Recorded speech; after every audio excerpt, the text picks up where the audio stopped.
Well, now, at the root of all this is expenses. Shall we talk expenses for a moment? How much do you think you've got through in expenses at the European Parliament since 1999?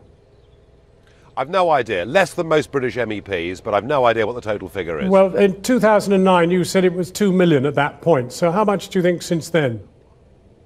Well, I was actually being questioned by Dennis McShane, of all people, about my expenses, and he went round the world saying that I'd taken too much money.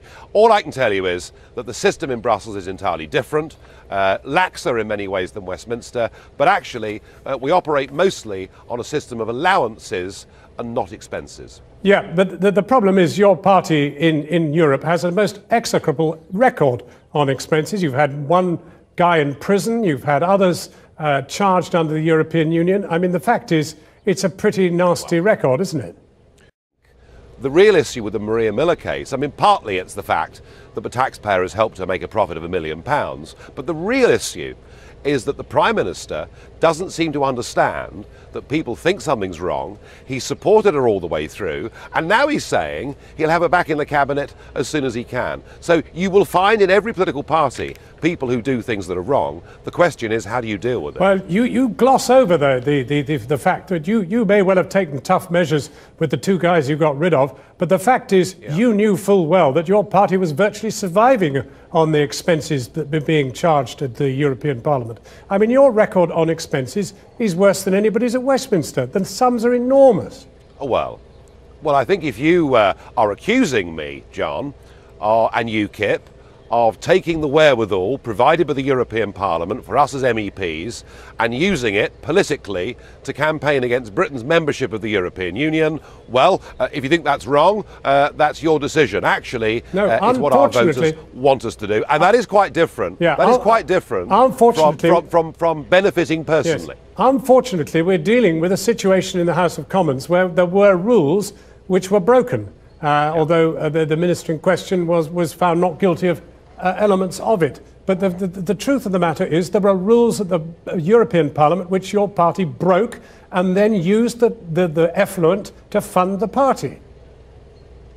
Sorry, we haven't broken the rules of the European Parliament. We've been very careful at using our lawyers and using our accountants to dot the I's and cross the T's. But be in no doubt that we use the money provided to us from Brussels to fight against Britain's membership. Yes. I hesitate to use the word black in talking to you, but it's a bit the pot calling the kettle black, isn't it? You've got an absolutely dreadful record in Europe. Your own expenses record... I'm sorry. I really will not have this. What are you saying What I'm saying is you've had a man put in jail... My expenses. No, I said your party's expenses. You've got a dreadful record in Europe. No, you didn't. A guy in jail. You've got two guys who had to be fined and had to pay money back, all for fiddling expenses. I ask you how many expenses you've got through. You're unable to tell me. Do you think your own expenses would pass muster under a Westminster regime? Of Westminster. I see, so it's okay to mess around in Europe, but not in Britain. John, there is nothing I've done with my expenses in 15 years that has been done for personal gain. I have not breached the rules for personal gain. I haven't bought a house and made £1 million. What I have done is to try and publicise across this country the extent to which membership of this union is damaging this country, and I would like to think I haven't done a bad job of that. Do people in the media genuinely not get what Nigel Farage and UKIP are all about? Are they just playing stupid, or do they genuinely not know that the whole existence of UKIP in the EU is to campaign to bring down the whole EU system? The expenses that they claim to allow them to campaign in the UK to bring us out of the EU, that's what it's for. That's what UKIP are all about. And Jon Snow and other mainstream commentators having a go at the likes of Nigel Farage about, oh, you've spent this much, you've spent that much, you've spent X amount on this and X amount on that, and this dodgy bloke was in jail, blah, blah, blah. That does nothing other than make the public look at UKIP more and say, well, what are they standing for? This is why I can't believe how stupid these mainstream media guys are, because ultimately, all that's going to happen is people will look at UKIP even closer and they'll realise, oh, they're not perfect, as I said time and time again, But they're a damn sight better than Nick fucking Clegg and Ed Spittyband and David Cameron.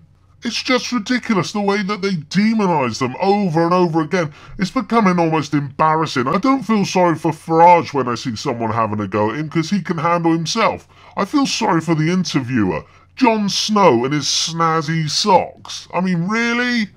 As you will know very well, as a politician, your policies and your personality, you individually come under a lot of scrutiny. As you become more popular, as you have more sway in the nation. Can we deal with the last of those first?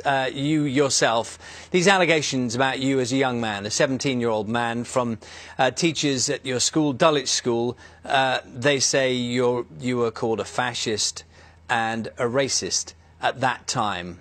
What's your response to those allegations? Well, why don't you quote the headmaster? Why don't you quote the deputy headmaster? Why don't you quote the heads of department, all of whom said that was complete and utter nonsense? But it's not just him, it's all of the mainstream media, so-called pundits. They're all trying to demonise UKIP as much as they can at any opportunity, because they know that UKIP are on the rise, and hopefully, come May, they will destroy the Liberal Democrats in the EU, and they literally will not exist anymore. Wouldn't that be fantastic?